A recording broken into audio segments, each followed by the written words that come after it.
Ini Mbak, kita menuju ke ruang monitoring ya.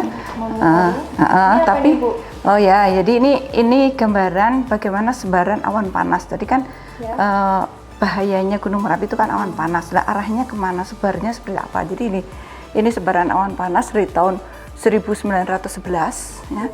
Arahnya itu juga pernah ke selatan, kemudian dominasi ke arah barat daya, barat laut sampai ke utara. Jadi ini awan panas yang terjadi di Gunung Merapi dari tahun 1911 sampai tahun 2010 kemarin terakhir erupsi besar itu. Jadi peristiwanya seperti apa ya, seperti ini. Mulai dari 1920 terus sampai 1960 ini 2010 ya. Ini ada tipe-tipe bentuk apa ini Bu? Letusannya gitu nggak sih Bu? Jadi letusannya kan ada yang dari eksplosif, ada efusif. Kan ini menunjukkan di sini kan banyaknya dari sekian banyak erupsi yang dominan adalah adanya awan panas, gitu. Nah, misalnya 2010 ini juga awan panas. Kemudian selain itu ada juga letusan yang sisinya kita sebut vertikal gitu ya, ke atas. Gitu. Ini Mbak, ini juga peristiwa erupsi Gunung Merapi dari tahun 1920 sampai tahun 2010 gitu. Ini dari 1920 gitu. Bu, ini kan udah zaman dulu gitu ya Bu.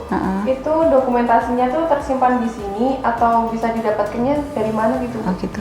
Jadi di sini di kantor di BPTKG ini dokumentasi tentang peristiwa erupsi itu kami tersimpan dengan baik, terdokumentasi dengan baik ya, baik soft file maupun kalau zaman dulu sebelum digital foto juga sudah kita ambil ya, sekarang sudah kita digitalkan juga. Jadi artinya pendokumentasian terhadap peristiwa-peristiwa Gunung Merapi ini kita lakukan dengan bagus. Gitu. Oke, kemudian kita lanjut di sini itu ya. Nah ini erupsi 2010 kan erupsi besar Mbak ya. Jadi pada tahun 2009 erupsi besar yang tadi VI-nya 4 itu ya, dampaknya seperti apa? Nah ini kita bisa melihat nih. Jadi abunya tersebar sampai daerah Kinarjo. Mungkin ini awan panas yang dari erupsi yang pas besarnya, peaknya itu ya, awan panasnya ke daerah Kinarjo. Kemudian abu vulkanik itu sangat tebal menyelimuti kota Yogyakarta. Itu hampir seluruh kota Yogyakarta terselimuti dengan abu vulkanik. Kemudian juga lahar ya.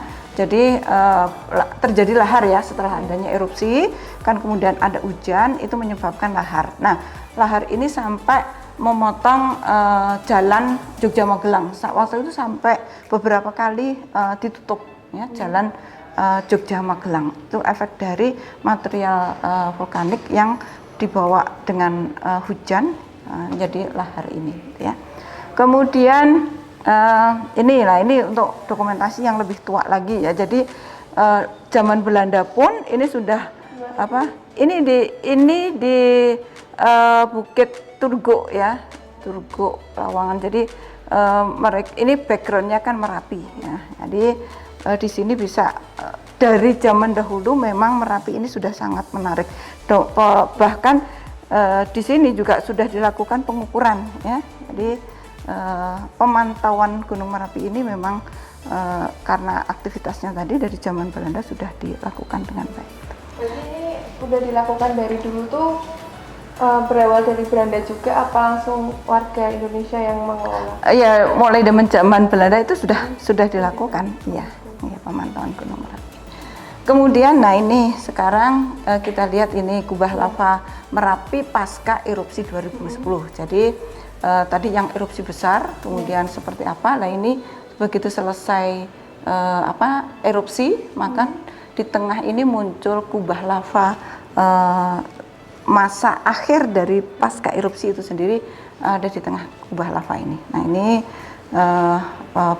kawah itu tadi setelah erupsi. Tadi ini awan-awannya dari sini ya Bu? Asap ya, ini asap gas vulkanik yang muncul dari sela-sela di dalam kawah hasil erupsi 2010 itu.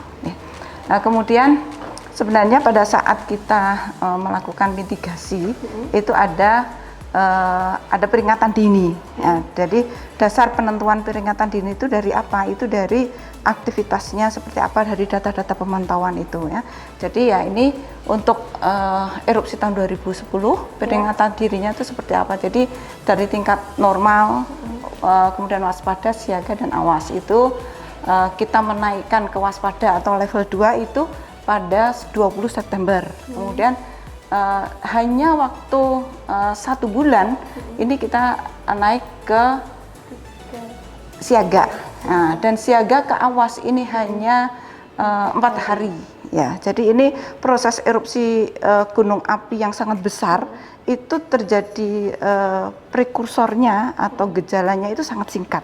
Nah, ini memang merupakan satu tantangan sendiri bagaimana kami harus mengambil keputusan dalam waktu yang sangat singkat itu. Terus itu untuk menyampaikan informasi mengenai siaga, awas itu ke masyarakat tuh gimana sih Bu yang di sekitar sana?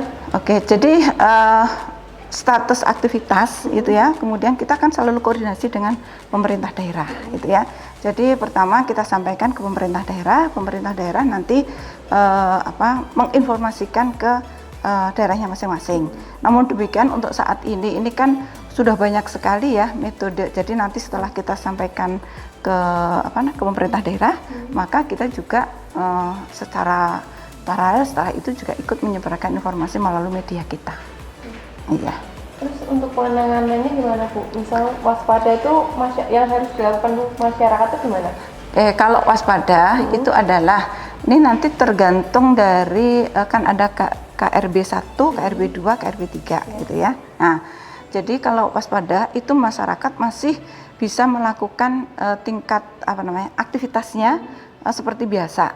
Namun untuk di KRB 3 itu harus mulai meningkatkan kewaspadaan. Nah, kemudian kalau naik ke siaga ya, naik siaga itu nanti kalau sudah terjadi kenaikan aktivitas, kemudian kami menaikkan tingkat aktivitas menjadi lebih tinggi, maka nanti sudah mulai ada untuk KRB 3 itu sudah mulai ada pengungsian untuk masyarakat di usia rentan ya. Jadi misalnya masyarakat yang rentan itu adalah misalnya orang tua, wanita, anak-anak gitu ya. Itu sudah mulai dilakukan pengungsian. Nah, terus kemudian di wilayah 2 siap-siap siaga kalau terjadi kenaikan lagi. Nah, kalau awas itu udah otomatis semua sudah harus ada di pengungsian. Sudah ada di pengungsian gitu. Ya. Oke, mungkin kita lanjut lagi ke nah ini peristiwa tahun 94 gitu ya, erupsi tahun 94 itu. Jadi ini arahnya ke barat daya ya. Nah, ini dengan jarak jangkaunya waktu itu sebenarnya 94 ini kenapa? Ini karena ada peristiwa yang lumayan banyak korbannya ya. Nah, ditunggu di Desa Turgo dan Telogo Nirmolo. Nah, jadi sampai 66 orang korban itu. Oke, terus kemudian kita lanjut ke ini ya. Jadi ini peta KRB, peta kawasan rawan bencana ya. Jadi peta ini dibuat berdasarkan sejarah erupsi 100 tahun. Ya, jadi kita bagi menjadi tiga kawasan, KRB 1, KRB 2 dan KRB 3. Lah KRB 3 ini adalah KRB yang yang paling sering terkena dampak, jadi yang paling bahaya, ya, paling dekat dengan pusat. Nah, kemudian KRB ini kita buat atau kita update ya kemarin setelah erupsi tahun 2010 kan. Erupsi 2010 kan sampai 15 kilo ya awan panasnya, sehingga kita mengupdate peta ini ya. Sebelumnya untuk yang ke arah sisi Gendol ini tidak sampai sejauh ini ya, ini hanya sekitar 5 kilo ya. Nah ini kita sekarang ke ruang monitoring ya Mbak ya. Assalamualaikum Pak Budi. Nah ini pas halo, ada Pak Assalamualaikum. Budi. Nah, perkenalkan saya Wanda Pak. Ya silakan, ini Mbak Wanda ini pengen tahu Merapi ini gimana, bagaimana kita memonitoring itu Pak Budi ya. Monggo ini biar lebih detail lagi nih Pak Budi akan menjelaskan ya Mbak ya. Makasih Oke, ya Bu. makasih ya Mbak ya. Makasih Pak Budi. Yeah. Oh ya Pak, boleh dijelasin nggak sih Pak, ini ruangan apa? Kok banyak banget layar-layarnya kayak gini? Terus ada gambar-gambar gunung gitu? Oh ya. Jadi kita sekarang sedang di ruang monitoring, di mana di ruangan ini kita mengumpulkan semua data pemantauan Ya. yang dikirim dari Gunung Merapi. Jadi di Gunung Merapi ini kita pasang sejumlah stasiun pemantauan. Jadi ada banyak Mbak, jadi ada sekitar 74 stasiun. Kemudian di situ mencakup 147 sensor atau parameter, yang itu kemudian dikirim ke sini dan kita tampilkan sesuai dengan kebutuhan. Jadi Mbak Wanda kalau pengen tahu metode apa yang kita pakai dalam memantau Gunung Merapi, jadi kita ada metode seismik, itu ada sekitar 40-an stasiun di Gunung Merapi. Demikian juga untuk metode deformasi. Kemudian selain itu kita juga mengambil data gas untuk dipantau kandungan gas vulkaniknya, yang itu termasuk dari data pemantauan yang kita pantau. Jadi prinsipnya pemantauan itu menggunakan metode seismik, deformasi, geokimia, kemudian juga visual. Nah, visual ini dilakukan di pos pengamatan. Seperti itu. Nah, kemudian Ini apa Pak ini? ini jadi ini adalah sebuah seismograf, di mana seismograf ini menampilkan getaran gempa di Gunung Merapi. Jadi yang kita tampilkan di sini secara analog itu ada 4 stasiun. Yang paling tinggi ada di Pusung London, ini di sebelah utara puncak persis, jaraknya sekitar 700 meter. Kemudian yang paling jauh ada di Pelawangan, ini di atas Kaliurang. Jadi kalau ada gempa seperti ini Mbak, ini ada gempa kecil ini namanya gempa MP. Kemudian ada gempa-gempa yang kecil ini, ada namanya gempa guguran. Kemudian ada gempa vulkanotektonik. Jadi ada banyak jenis gempa. Dari situ kita setiap hari menghitung, dan dari situ kita juga bisa mengetahui aktivitas vulkanik yang terjadi pada saat itu. Iya. Oh, berarti setiap daerah tuh beda-beda ya Pak, tingkat terjadinya gempa gitu? Betul. Jadi kita pasang banyak stasiun. Itu yang pertama, agar kita tahu sumber dari gempa tersebut di mana. Seperti itu. Kemudian yang kedua, kita bisa tahu tipe dari gempa tersebut. Tipe apa? Apakah karena aliran, apakah karena patahnya batuan? Barangkali Mbak Wanda penasaran kalau menjelang letusan seperti apa bentuk gempa-gempanya. Nah, seperti di belakang ini Mbak. Ini adalah tahun berapa Pak?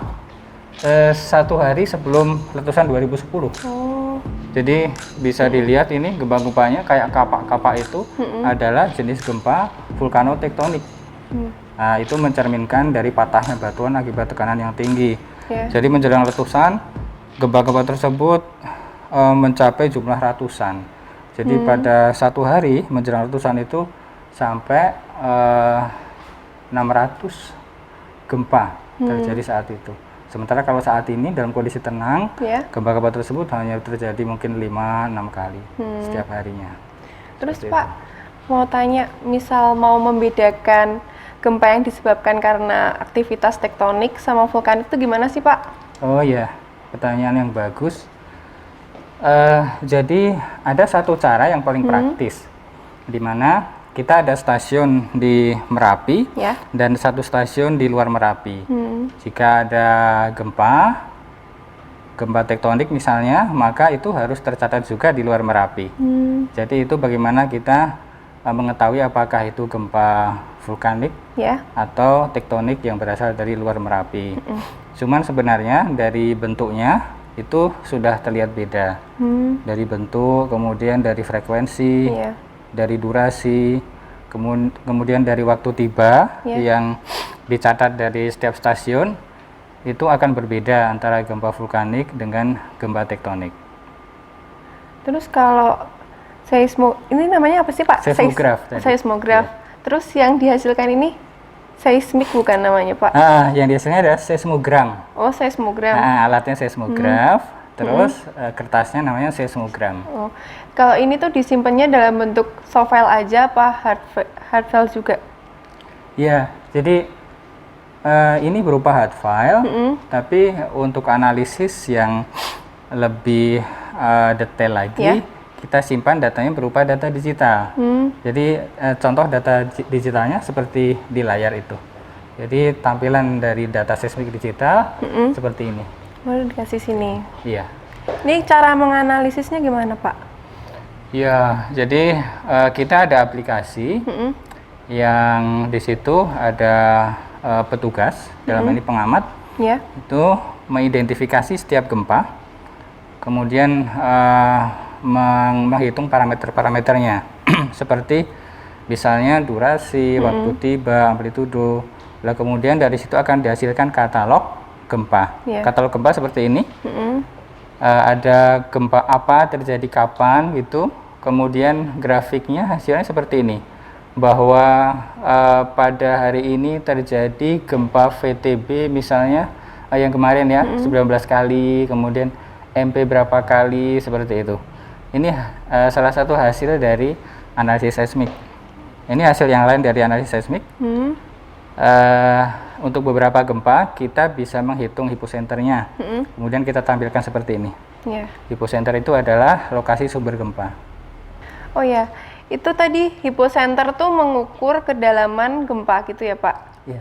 Jadi Itu- hipocenter itu sebuah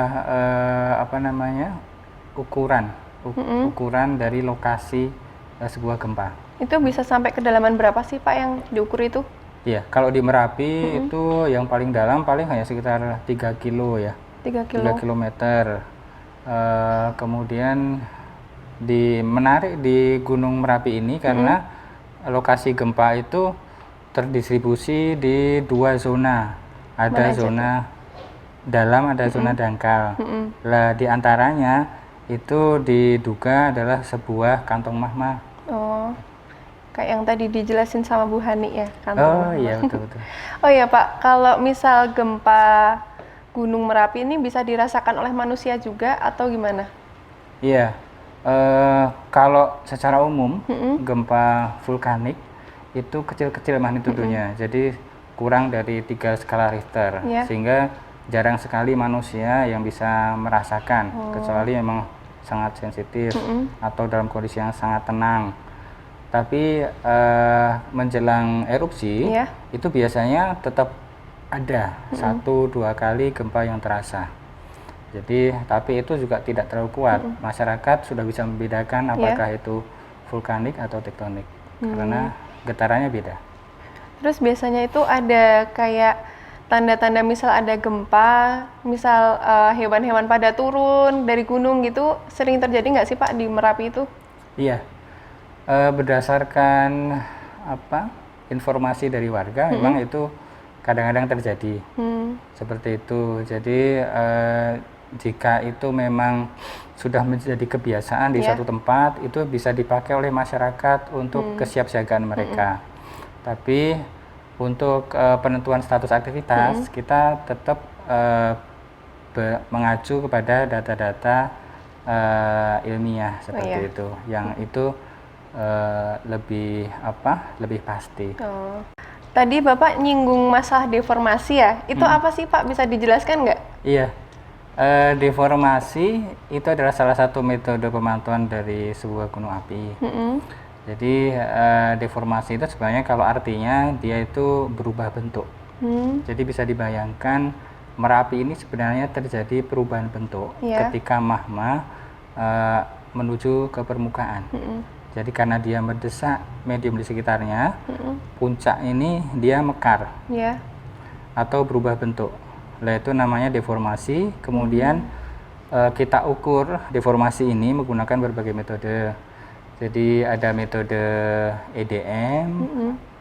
Metode EDM itu prinsipnya adalah kita mengukur puncak ke sebuah posisi, yaitu biasanya di pos pengamatan menggunakan laser. Nah, dengan memantau atau mengikuti perubahan jaraknya, kita bisa tahu apakah terjadi pemekaran atau tidak. Kalau terjadi pemekaran, biasanya jaraknya itu memendek. Nah, ini seperti di grafik ini. Nah, di grafik ini adalah data EDM, Mbak. Jadi ini adalah jarak antara puncak ke pos Babadan. Kita bisa lihat, mungkin kita bisa tampilkan lebih panjang. Jadi lihat, ini adalah letusan 21 Juni. Sebelum letusan, jarak antara pos Babadan dan puncak itu stabil.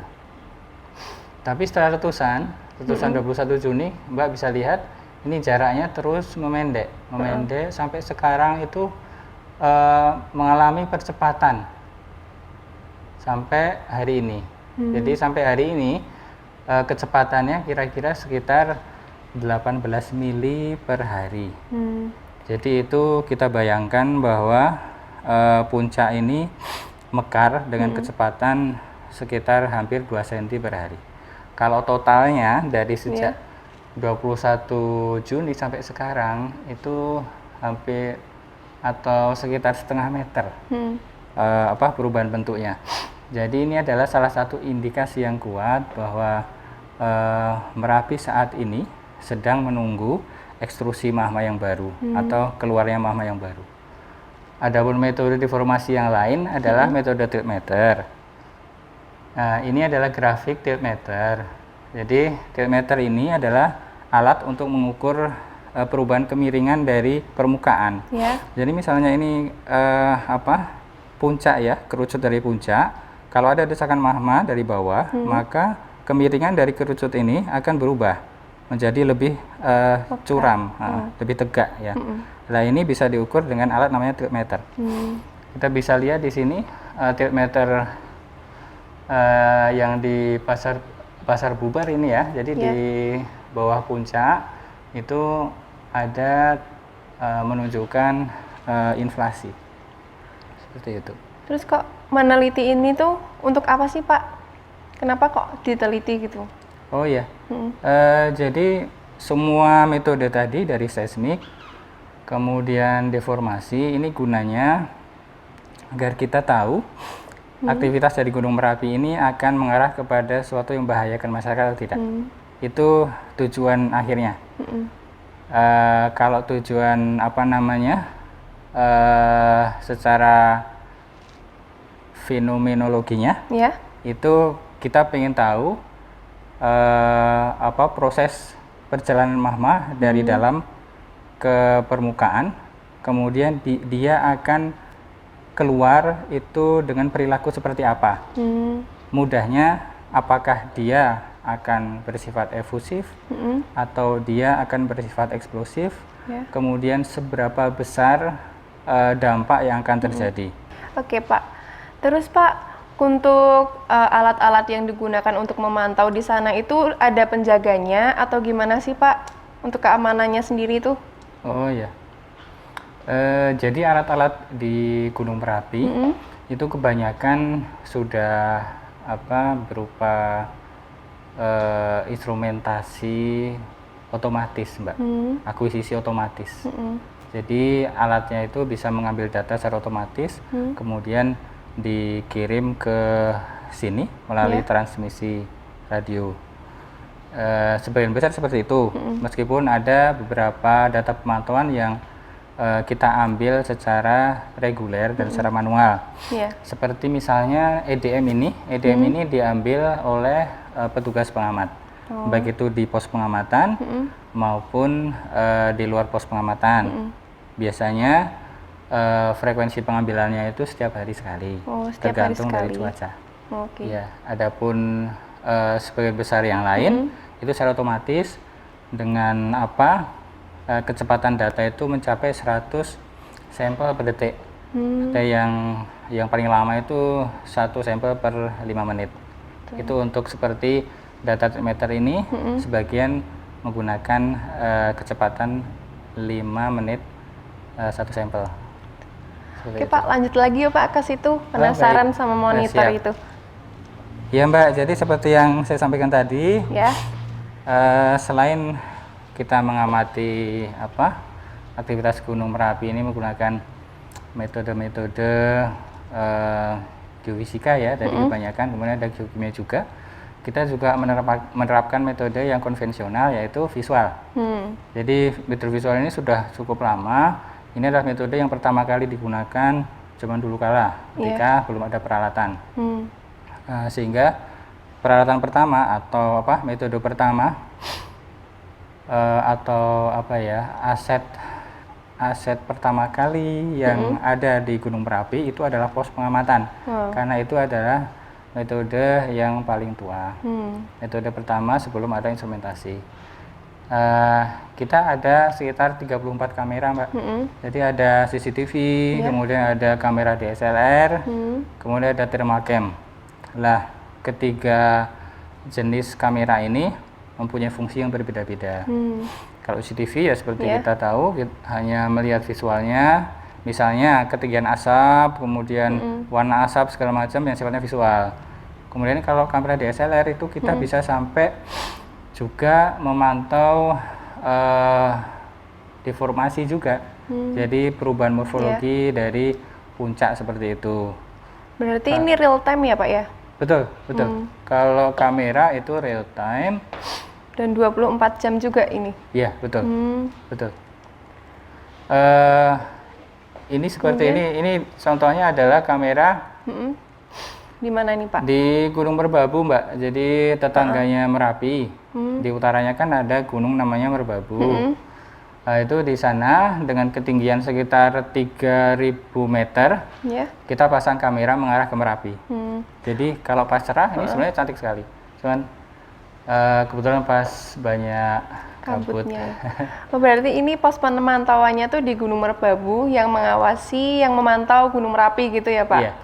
Di Merbabu berupa stasiun pemantauan saja. Jadi gambaran stasiun pemantauan itu tadi yang saya bilang alat yang bisa mengambil data atau berfungsi secara otomatis tanpa ada manusia di situ. Jadi hanya alat dengan sistem power berupa aki, solar panel, kemudian sensornya kalau ada sensor, kemudian kamera, kemudian ada transmisi, ada wifi seperti itu.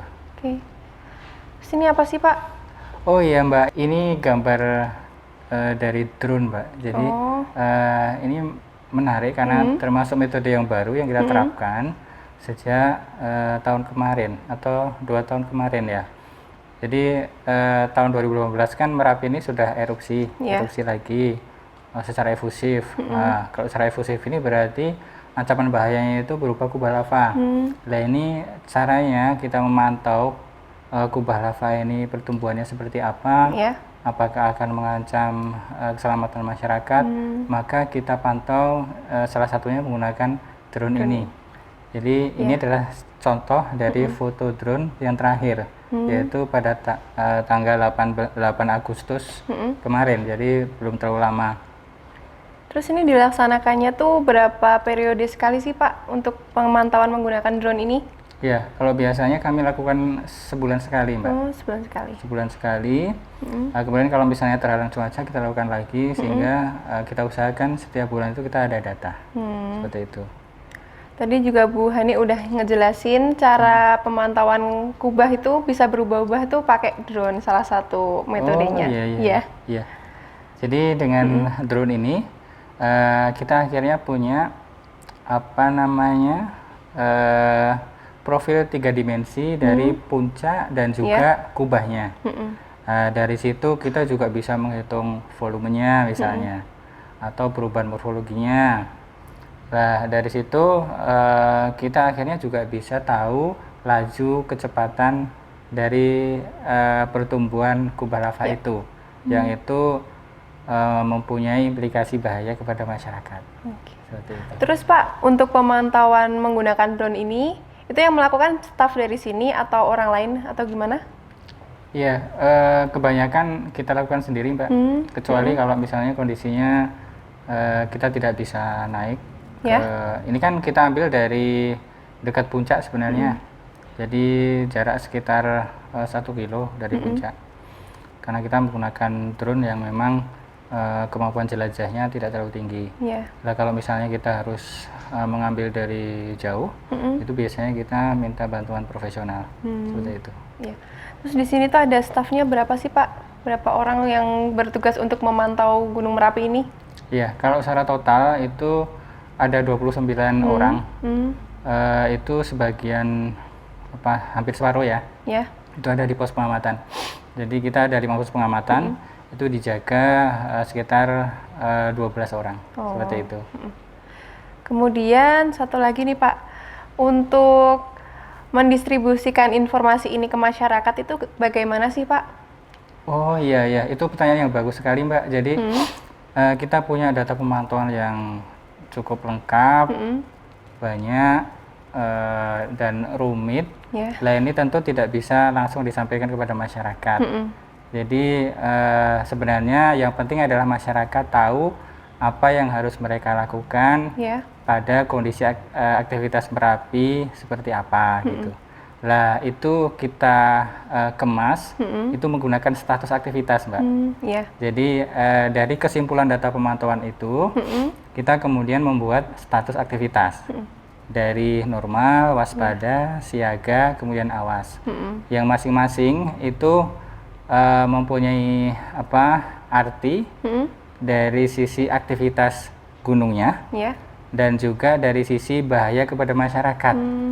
Nah, dari situ juga ada rekomendasi apa yang harusnya masyarakat lakukan. Misalnya ketika waspada masyarakat harus ngapain seperti itu. Siaga harus ngapain. Kalau awas itu harus sudah mengungsi seperti itu. Oh iya Pak, terus kan kalau pemantauan di Gunung Merapi itu dilakukan secara real time 24 jam. Terus untuk ruang monitoring ini sendiri juga dijaga 24 jam nggak sih Pak? Iya, untuk ruang monitoring sendiri ini hanya pada jam kerja. Jam kerja. Adapun pemantauan 24 jam itu ada di pos pengamatan. Dan selebihnya kita lakukan otomatisasi Mbak. Jadi kita meskipun di rumah itu ada notifikasi di Merapi sedang terjadi apa.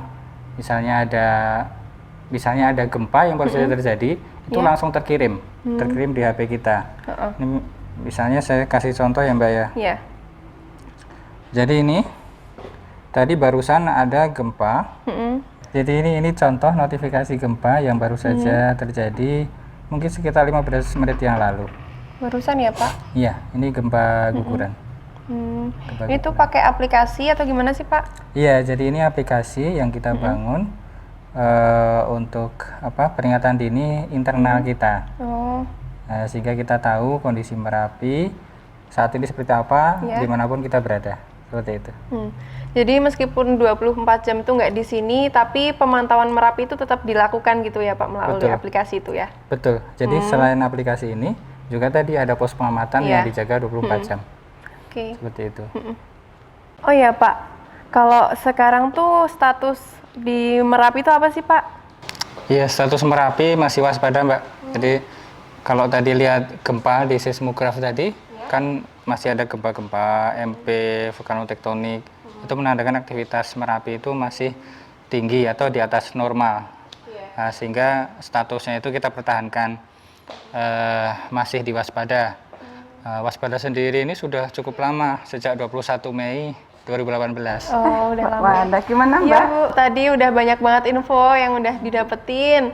Tadi udah dikasih tahu, udah dijelasin tentang metode pemantauan yang terbaru juga yang menggunakan drone tadi.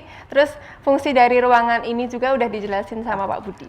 Bagus, berarti menarik ya. Iya, tentu. Dapat informasi banyak ya. Bener banget Bu. Oke, makasih Pak Budi. Nanti sama-sama, Bu. Ini kami akan melanjutkan lagi ke tempat yang lain. Yuk Mbak, kita ke silakan. lab litografi ya. Makasih ya Pak. Mudah-mudahan menyenangkan Makasih, Pak Budi, ya.